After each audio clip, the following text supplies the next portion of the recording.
Good evening, everybody. So we'll just still continue the higher coordination numbers, and we were with some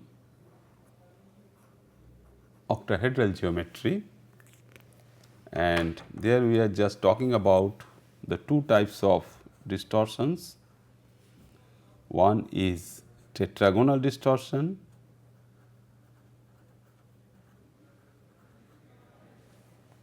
and another is trigonal.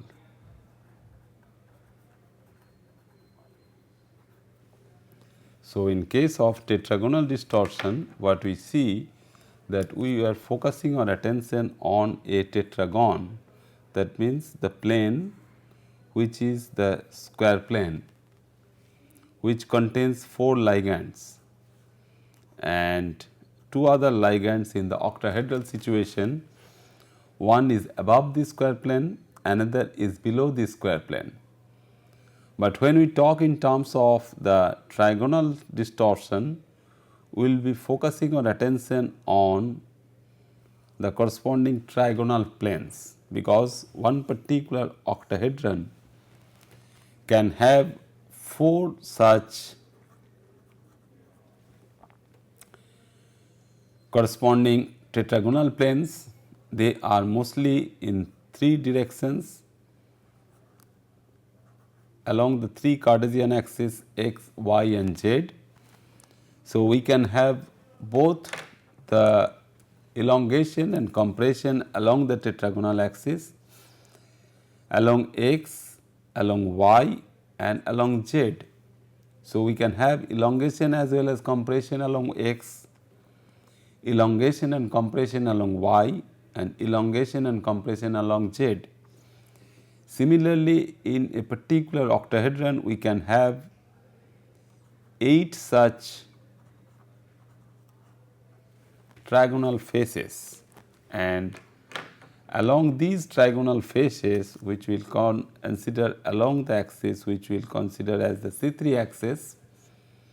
So, along the C3 axis, how the corresponding elongation and compression and distortion can take place, that will all be known as the corresponding trigonal distortion of the octahedral geometry.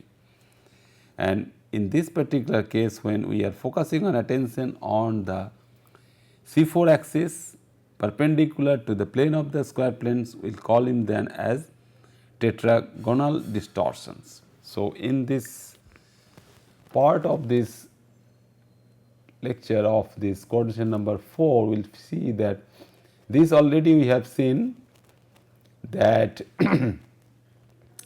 along this axis, that means this is the original side, the green and the corresponding colored sphere is that this the corresponding. So, when they are elongated, these are the elongated positions.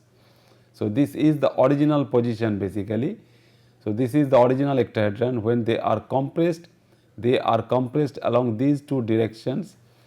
If we consider these 2 directions are z axis, we call that you have z axis compression and your octahedron is typically distorted, and the corresponding metal ligand bond lengths along these axes are less compared to the other axis. But in this particular case, in the second situation, so these A and B both are tetragonal distortions. We also call them, we also label them as D4H distortions. But the second situation, that means the situation C and D, they are called at rhombic distortions and trigonal distortions. The second situations what we are talking about is that along the trigonal plane, this is the C3 plane, this is another C3 plane. So, we have above these we have 4. So, if we just focus our attention at this particular point, altogether this is the meeting point of 4 trigonal planes above the basic square plane, and this is also another meeting plane where we have the 4 trigonal planes are coming. So, we have this, if this is getting elongated along these C3 axis, we get trigonal distortions, and rhombic distortions are such that we have the compression along z axis, elongation along y axis. So, z axis will remain untouched. So, in this particular situation where we consider that when all x, y and z, all these three axes are same, we consider them as corresponding situation is isotropic in nature. That means all the ml distances, we have 6 distances. So, distances along the x axis, distances along the y axis and distances along the z axis. If they are all same, we get a situation where we consider that all the ml distances are almost same. So, we get a regular octahedral geometry, but this is not true always. So, we can have that x is not equal to y, not equal to z. That means, we have, when we have this situation, that means how we get that, we have x is equal to y is equal to z. When this situation is there, we do not have any other distortion. So, in one axis we have, say, along z axis we have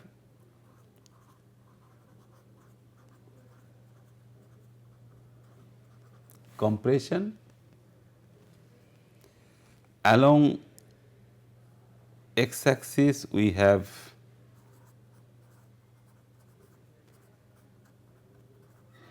elongation, and y remains same, and y is not changing.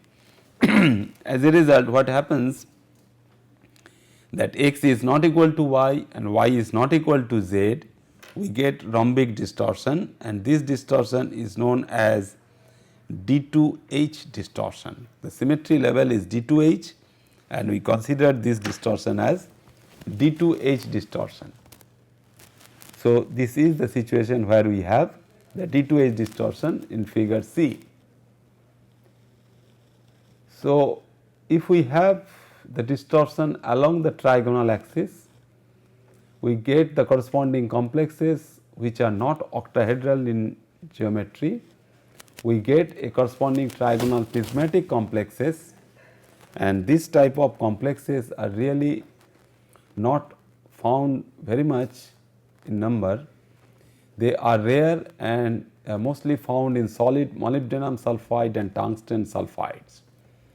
So, when these sulfide groups are packed around molybdenum and tungsten, they are getting a geometry where the coordination number is 6, but the corresponding geometry is not the positioning of regular spheres like molybdenum spheres and sulfide spheres in a octahedral geometry, but they are placed in a trigonal prismatic geometry. A trigonal prism is also found in other types of complexes which are dithiolane type of ligands we consider, like xanthate and dithiocarbamate. These are dithiolane compounds where we have the backbone CC backbone and 2 thiol units are present. So, it is a bidentate SS ligand. When 3 such bidentate SS ligands are bound to the metal center, we get a trigonal prism geometry. So, we get that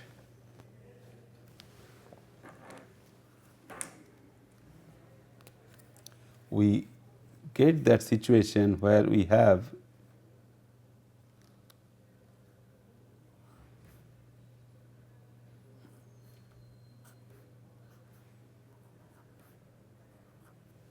the sulfur groups, and this is a different type of bidentate ligand.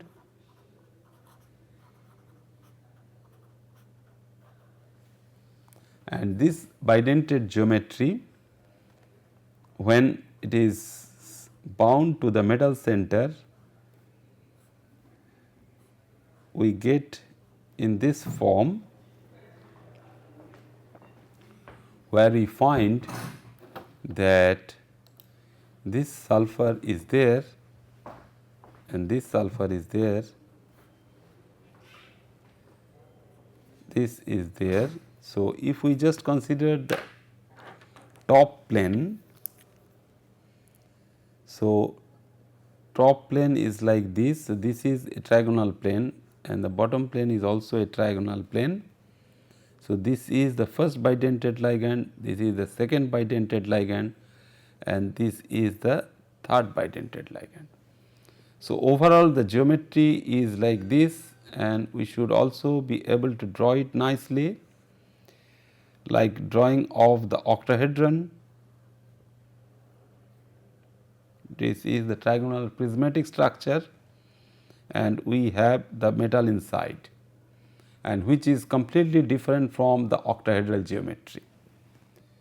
So, we see that when we have MH2C2R2 molecule which will be in the trigonal prismatic geometry, and the symmetry level for that would be D3H. It is not a octahedral geometry, it is D3H molecule.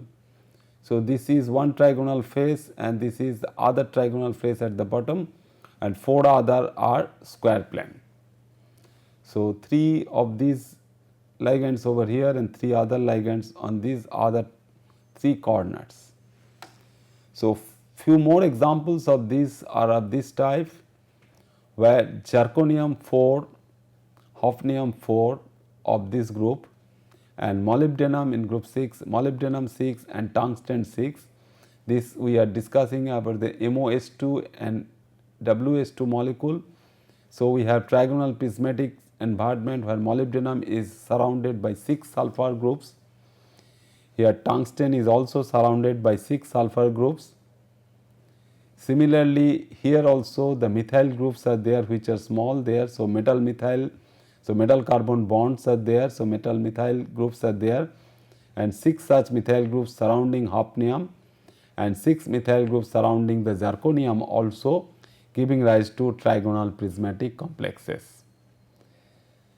So, other example is that is the rhenium complex, and rhenium complex instead of CR3 molecule, now CF3 is another possibility for the ligand system on the diethylene backbone, and that diethylene backbone is also giving again this particular coordination, but when we draw in this particular geometry, occasionally we will think in this fashion that it is a octahedral geometry, but it is not octahedral. When we draw like this, is a typically trigonal prismatic geometry.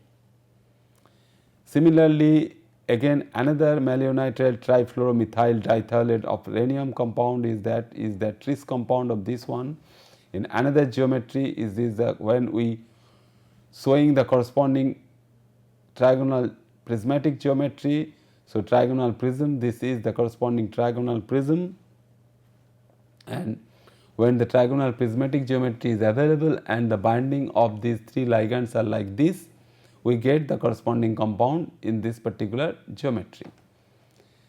So, this is another form and is taken from some journal paper, this inorganic chemistry 76 paper, where we see that this particular geometry where we get this for the corresponding niobium compound, and where we have the niobate compound. So, D is the rhenium compound. So, this is the trigonal prism, A is the trigonal prism, basically the trigonal prism geometry, and this is when we just rotate the top plane.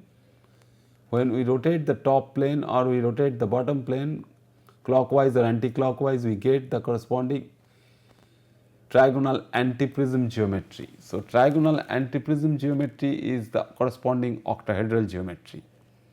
So, when we view the situation through this particular trigonal plane, we basically get 2 geometries together. That means, if we just compare the octahedral as well as trigonal prismatic geometries together, we should see through the molecules through these trigonal planes. One is trigonal prismatic and this is trigonal antiprismatic. So, another name of octahedral geometry would therefore be trigonal antiprismatic. So, in the this particular case in the molecule like C and D is the corresponding rhenium compound. This is the whole detail of this, and it is the corresponding positioning of the 6 sulfur atoms in a corresponding trigonal plane prism. So, this is one trigonal plane and this is the second trigonal plane on the back side. And the last example is the corresponding niobium compound, which again hydrogen atoms are not shown, and in this particular case also we have two trigonal planes, one after another, and they are in eclipse geometry, giving rise to a corresponding trigonal prismatic configuration. Then we move on to the coordination number of 7, and from here basically we have a corresponding difficulty, because up to a coordination number of 6 and from a very regular geometry of octahedron, we can consider that how the 6 groups are surrounding a particular center of metal ion with 6 ligand groups, and we have a corresponding octahedral geometry. But when we move to a coordination number of 7, basically what we can do, we can add one more ligand. So, is basically a spherical arrangement, is a sphere like arrangement. So, it is highly symmetric sphere like arrangement. So, how to put the extra ligand? The coordination number 6 would be equivalent to 6 plus 1. So, how we put? So, if all the positions are symmetric in nature, so preferentially we should take one such position such that we put one extra coordination, one extra ligand to get a corresponding coordination number of 7. So, let us see how we put that particular extra ligand, and when we put that extra ligand, we have 3 geometrical possibilities, and which are not common for the first row element, because we need some bigger atom, bigger metal center, such that we can put more than 6 number of ligands surrounding this particular center. So, they are seems to be small and distortions occur, so that prediction of the closest idealized shape is generally difficult. So, these are the situations, these are the 3 situations for a coordination number of 7, where we have added one extra position over here to the octahedral geometry, one extra position over here to a trigonal prismatic geometry, and this is one other situation where we change the corresponding square plane from a square geometry to a pentagonal geometry. So, these are only 3 options we can have. One is known as capped octahedron, and the symmetry level is also changing. It is changing from OH to C3V. Capped trigonal prism. So, we are capping one particular face. This is the trigonal face we are capping. This is the square plane we are capping, which is known as capped trigonal prism structure. And the third one is the pentagonal bipyramid structure. Instead of a square plane, we have a pentagonal plane, and above we have one ligand and below we have one more ligand to give a coordination number of 7. So, the first example, if we can see with that of our capped trigonal prism structure. So, already these green spheres, if we can have, so we have 6 such green spheres in our hand. So, the coordination number using 6 such green spheres are 6, and we put the corresponding additional ligand, that blue ligand, as the 7th coordination. So, if we go from this particular square plane, so we are capping this particular square plane, this particular face of the trigonal prism by this extra donor atom, and we are capping from this side. So, it will be known as a capped trigonal prism capping from the tetragonal face. Then we can have capped octahedron, where we have this regular octahedral geometry connecting all 6 positions and the sphere arrangement. And if we can cap one particular trigonal face by another atom, the another ligand atom, we get a coordination number of 7, and the positioning of all 7 would be like this. So, these 3 and these 3 are for the regular octahedral geometry, and this one is the corresponding extra. So, example for these 7 coordinated molecules are like this. When we have this capped one, this particular one is the capped one. So, tungsten surrounded by 4 carbon monoxide ligands and 3 bromine ligands will give rise to this particular geometry where one particular face is being capped. So, 3 plus 3 situation is well known to us, it can be visualized nicely also, that it can be either in one particular face or it can be through some meridional plane. So, 3 of one type, that means the Beer ligand, and 4 of another type, that means 3 from the other sides and 1 extra, giving rise to these 4 carbon monoxide ligands. Then we can have the pentagonal bipyramidal geometry, which has a symmetry level of D4H. So, we have the pentagonal plane, one above and another below. So, these are the corresponding donor points in the plane, and one above and another is below the molecule.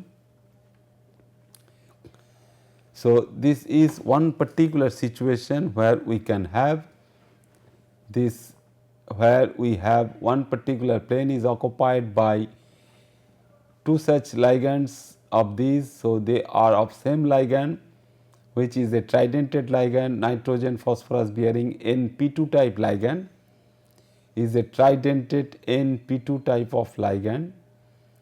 In one half it is just coordinating through one phosphorus, nitrogen and phosphorus. So, this ligand is fully coordinated to the uranium center, is a diuranyl like molybdenal and vanadium molecule, and the other ligand is not coordinating through this phosphorus, it is only coordinating through one phosphorus and one nitrogen, that means it is behaving as a bidentate ligand system. So, that is why the ligand, the organic ligand parts are providing 3 plus 2 5 coordination positions. So, the 5 coordination positions from this particular pentagonal plane, one oxo is above the pentagonal plane and another oxo is below the pentagonal plane. So, this sort of situation can also we can get if we have a ligand system which is pentadentate,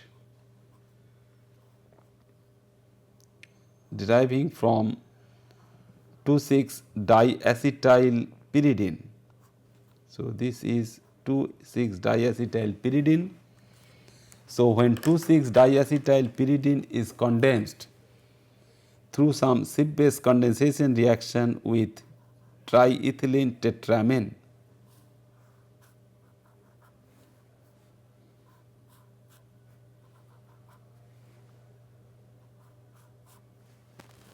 this is triethylene tetramine. So, we get a corresponding ligand system which is pentadentate, and since it is a typical cyclic ligand, which is therefore can be labeled as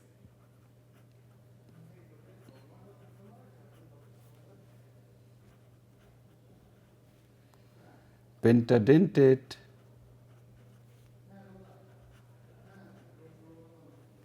macrocyclic ligand. So, this pentadentate macrocyclic ligand, when it is reacting with UO2 type of metal center, so it is UO2 2 plus. So, it can be uranyl acetate also,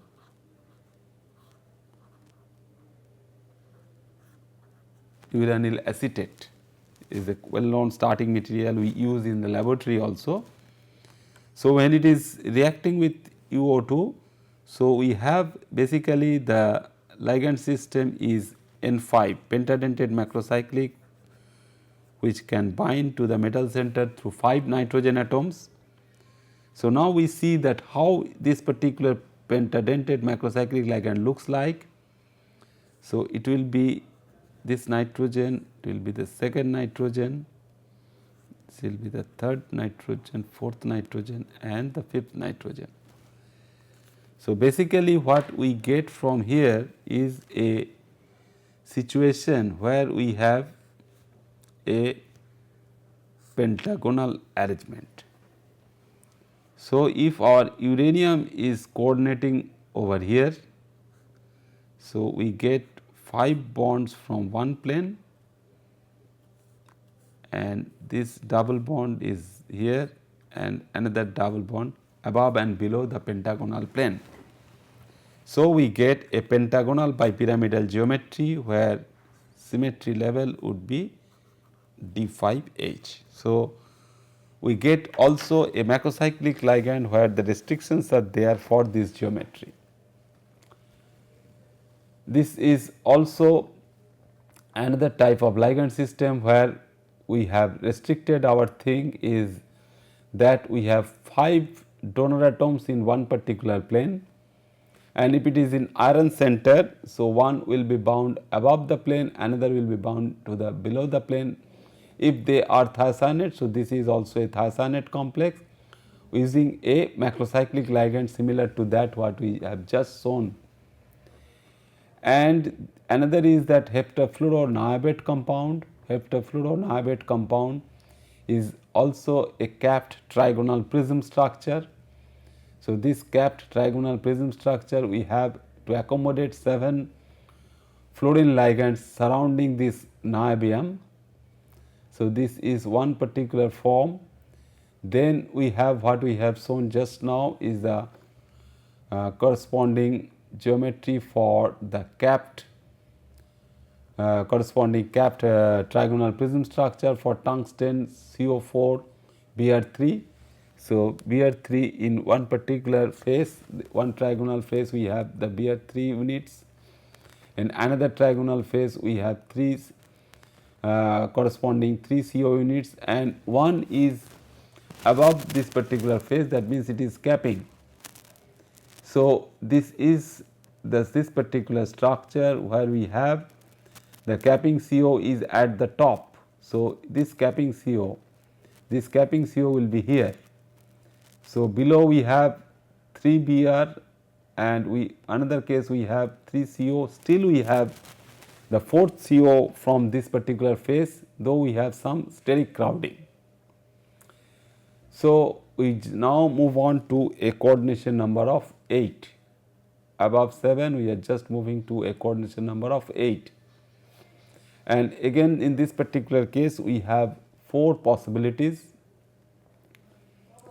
and the the corresponding polyhedral levels are getting complicated. So, we should little bit slowly remember all these names, and first of these is the cube arrangement.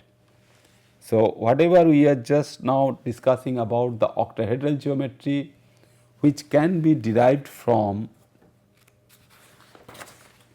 a typical cube arrangement. So, if we just see how we can draw a nice cube. So, this is the cube.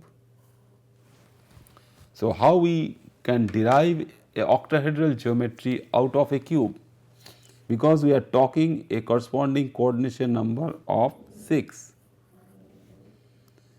So, we have one ligand here, another ligand here, another ligand here. So, all the central positions of the 6 faces of the cube. So, if we just connect all them,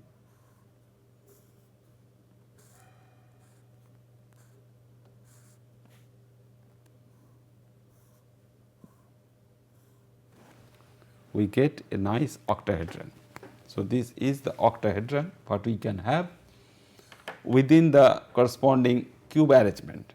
So, now if we just consider that we have increased, we can increase the corresponding coordination number from 6 to 8. So, we have, instead of the center position of all the 6 faces, now we can have the ligands which are occupying these positions. That means all the corners of the cube, which will give rise to an arrangement which has a coordination number of 8.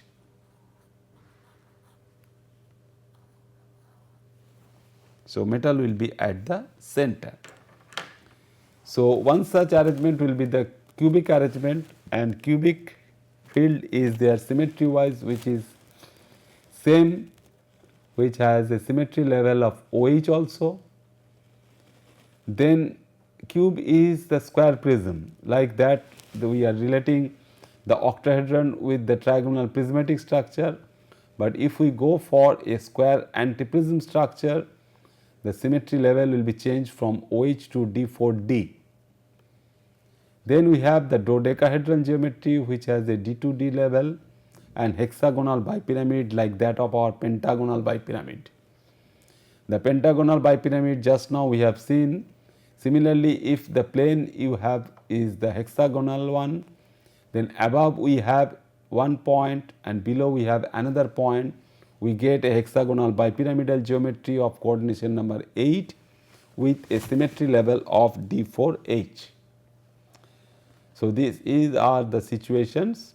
This is cube structure, this is square antiprism, this is one square and this is another square. So, if we just rotate the top plane, so top plane will be rotated, and if they are connected to each other, we get a square antiprism structure where we have 2 of these faces are square face. Like this face, you have 6 square faces in a cube structure.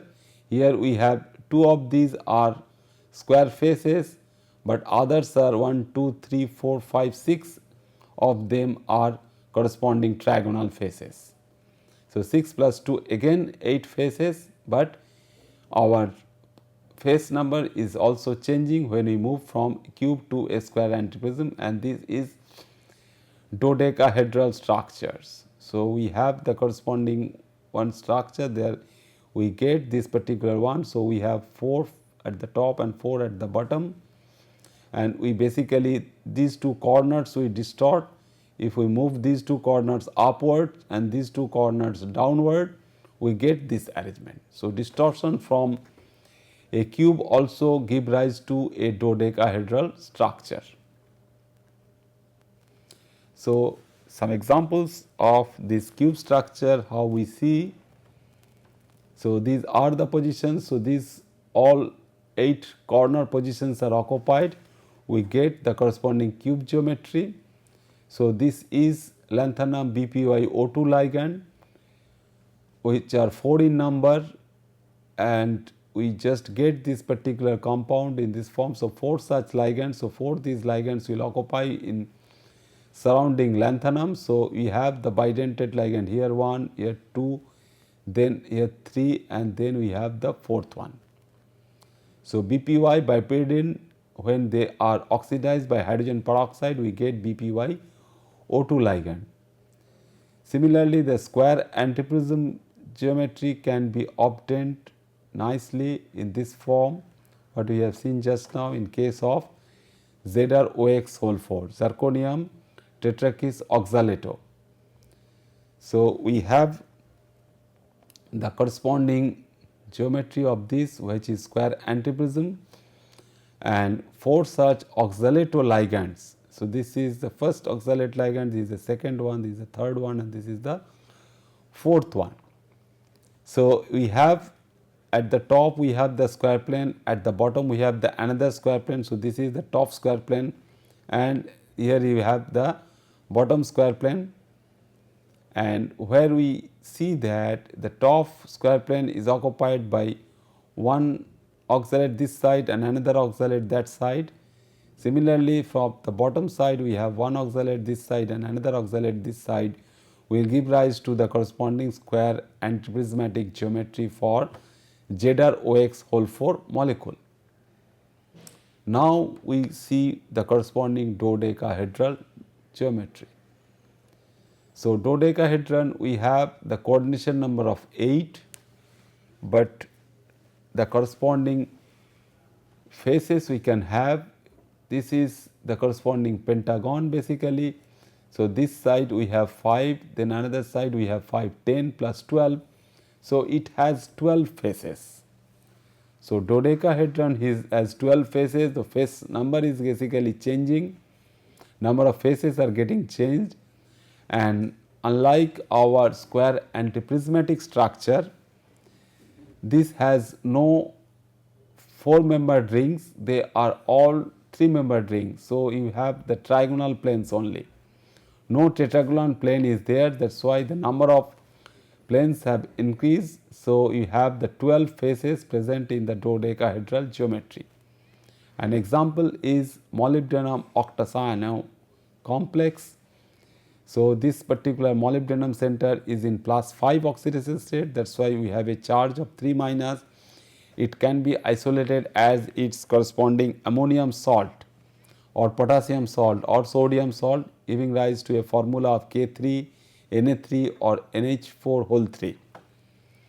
So, the coordination number of 8, that means 4 cyano groups will be surrounding the corresponding structure in all these corner points.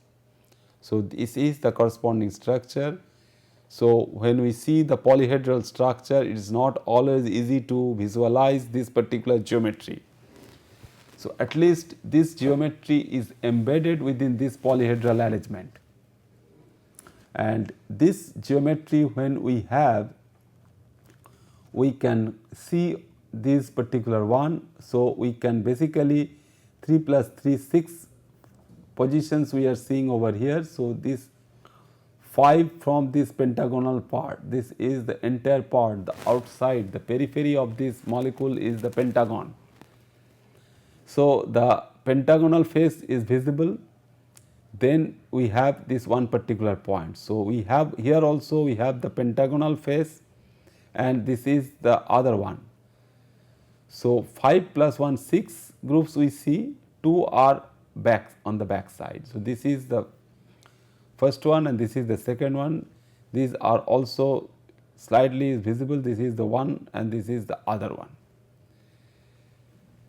This is one more example of a ligand system, how we move from a typical macrocyclic ligand and how we derivatize these things. So, this is well known architectural thing on the ligand design. So, how we can change the ligand design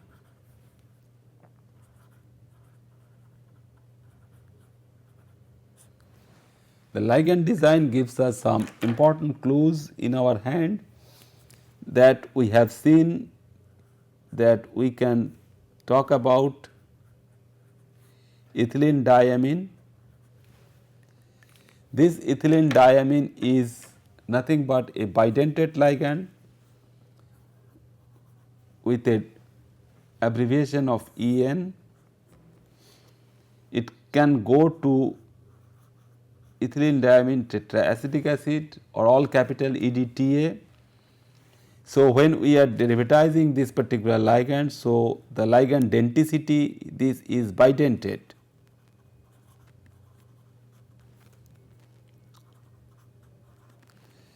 So, bidentate ligand can be changed to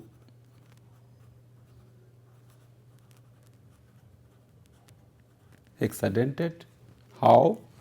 It is a very simple thing, we are studying on this because we simply derivatizing these two NH2 groups by the carboxy acid arms. So, each NH2 groups has been derivatized by these two arms. So, 2 plus 2 plus 2 giving rise to a hexadentate ligand. Similarly, if we have a tridentate ligand of NH backbone,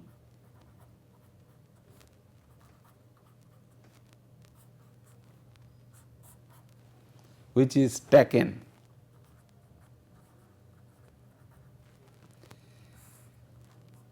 triazacyclanonane, and this triazacyclanonane, which is facially capping tridentate ligand,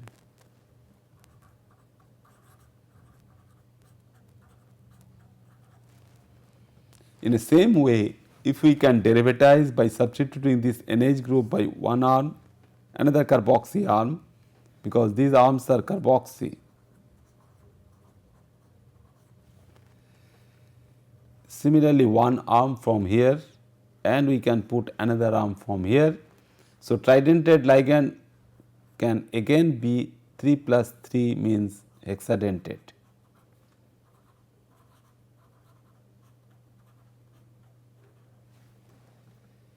Similarly, if we can go from a macrocyclic ligand which is tetradentate, which is 1, 4, 7, 10 tetraazacyclododecane. So, this tetraazacyclododecane is a tetradentate ligand bearing nitrogens in the macrocycle at position number 1, 4, 7 and 10. And if we derivatized all 4 nitrogen groups by acetic acid functionality, that means the carboxy acid functionality at all the same positions, we get a ligand which is octadentate in nature and known as DOTA, which is abbreviated as DOTA. So, this is the parent macrocyclic ligand which is tetradentate N4 ligand, derivatized from this arm, second arm, third arm and fourth arm, it become the corresponding octahedron octadentate ligand, and it can trap basically that particular metal center, which can give rise to a coordination number of 8, because this ligand is providing a system where the ligand is octadentate. So, is a very useful ligand system which can trap the gadolinium ion, which is the lanthanum. So, the lanthanoid complex can be obtained. So, we have basically 4 negative charge on after deprotonation of these OH of the carboxy groups, and gadolinium in plus 3 oxidation state can bind to this ligand, this DOTA ligand, and one charge will be there, and is a very useful molecule from the medical point of view. It is a very useful reagent for MRI scanning, which is known as magnetic resonance imaging. So, MRI scan can be done with the use of this particular metal complex of gadolinium. So, this is a lanthanide metal complex, is the medical imaging technique. MRI is therefore a special type of medical imaging technique used in radiology to see the internal structure of the body in detail. It is a complementary technique related to nuclear magnetic resonance NMR technique. So, we see the last one, that is the hexagonal bipyramidal structure, where the plane is hexagonal in structure, and we have from bottom one and from top side we have one coordination site. So, this is also a bigger macrocyclic structure. So, most of the time what we see that either we can derivatize the thing, that means if it is a nitrogen based system,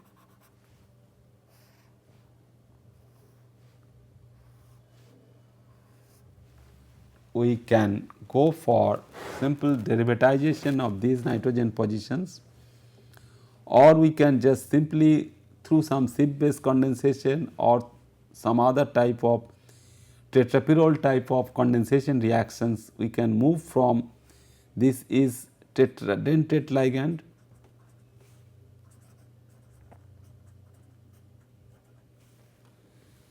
we can put one more nitrogen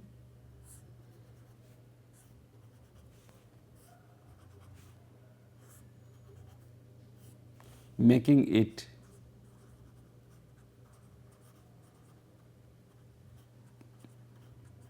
pentadentate. So, now if we want to go further, it's not so easy to make a corresponding this sort of linear chain pentadentate to hexadentate one, because if we make such hexadentate ligand and if it goes to bind the metal center, we can have the corresponding folding within this backbone.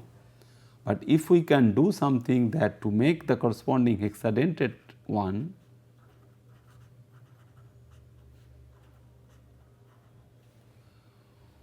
we can put some rigid backbone. So, we can have one rigid backbone here, we can have another rigid backbone over here, we can have another rigid backbone over here, then we can connect it.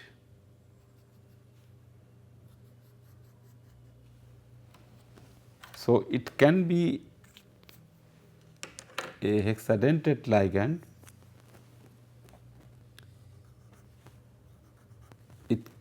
If we have the fixed positions as nitrogens. So, it can be BPY type of rigid molecule fixing over there, or it can be bispirol type of unit, such that we can have two adjacent nitrogens. Idea is that we can have two adjacent nitrogens which are fixed with some nitrogen carbon carbon nitrogen backbone. This is the backbone.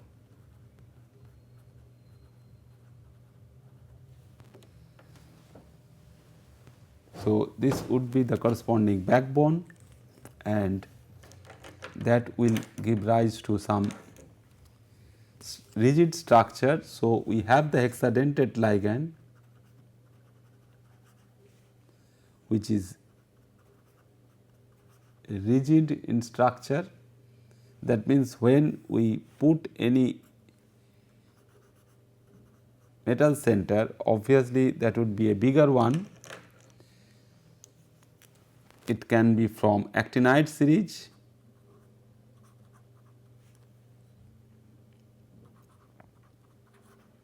which will be bigger in size.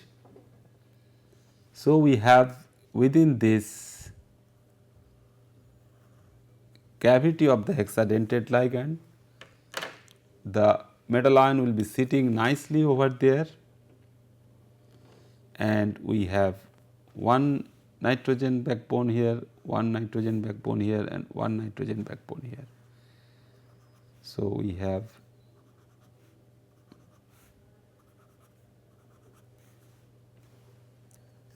all 6 nitrogen atoms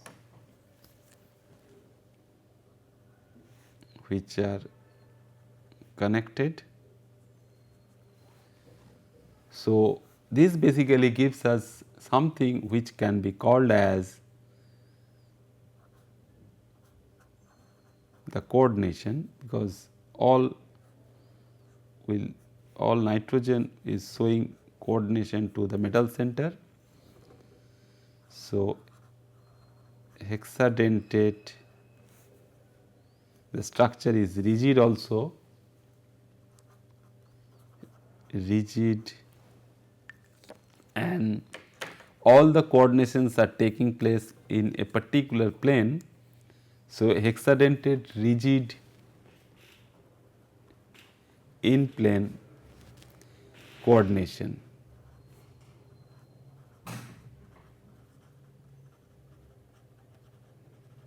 Is possible.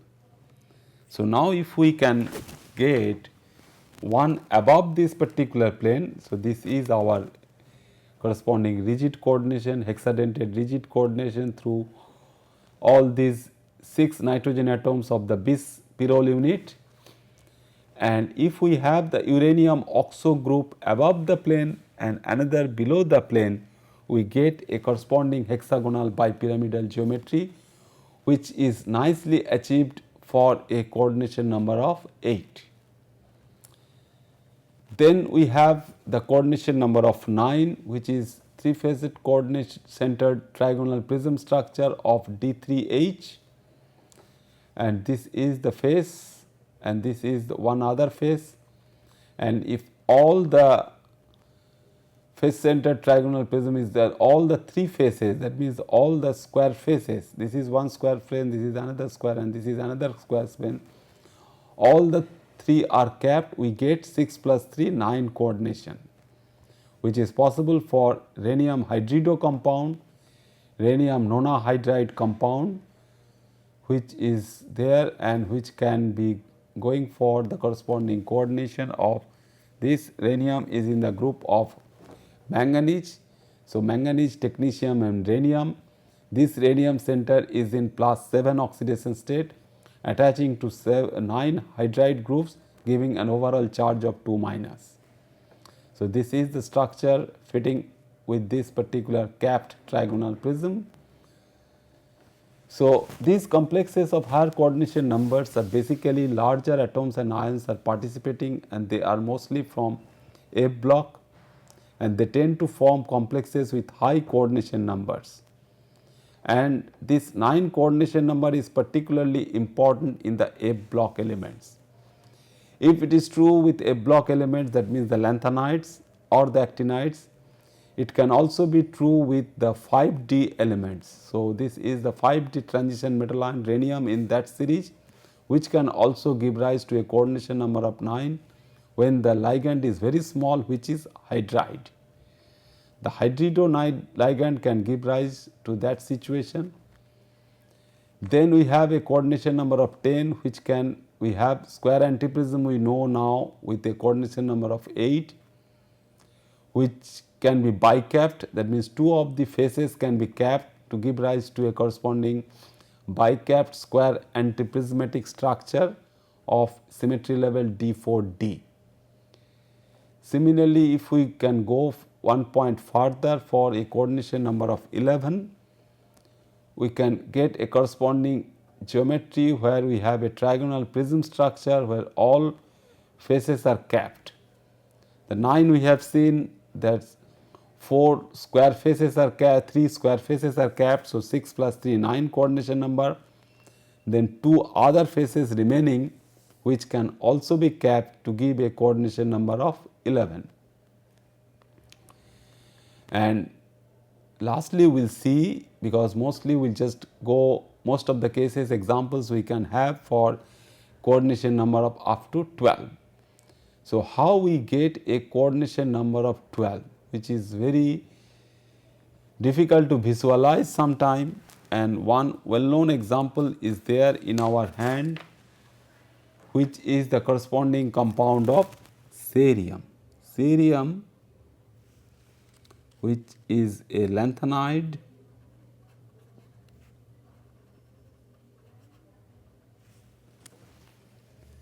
and this cerium compound, when forming the corresponding compound with nitrate groups. So, how many nitrates we can accommodate around a cerium center, that is our question to think. So, 6 such nitrate groups can be surrounded to cerium center, which is in +4 oxidation state, can be very easily generated from the trivalent compound of cerium, which is cerium oxide. So, C2O3 in hot concentrated nitric acid basically generate the corresponding compound as the anionic form of the corresponding hexa nitrato-cerium compound, which can be isolated as its corresponding ammonium salt. So, ammonium ceric nitrate or ceric ammonium nitrate sometimes is also known as ceric ammonium nitrate, and organic chemists sometimes label it as CAN molecule, CAN, ceric ammonium nitrate.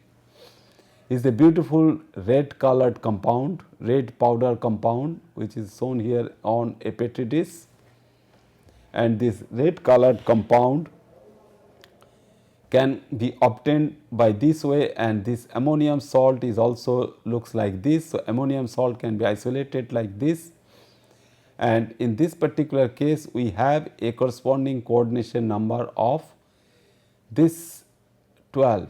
So, where we have a corresponding geometry, and this geometry we have a typical corresponding cube octahedron, which has also an octahedral geometry where it is derived from a corresponding cube structure, and this a cube octahedral form is that if we can have, because the problem is that we have to accommodate basically 6 such nitrate groups around the cerium atom.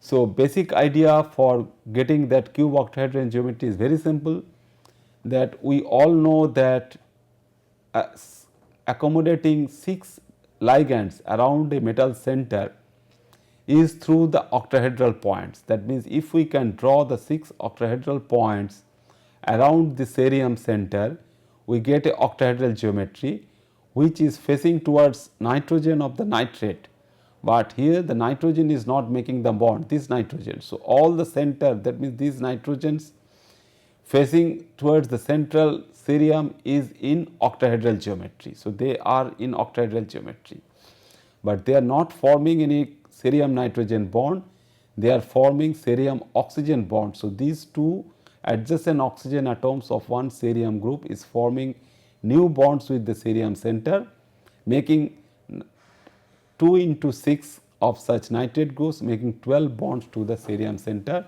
in a geometry which is known as a cube octahedron geometry. Thank you very much.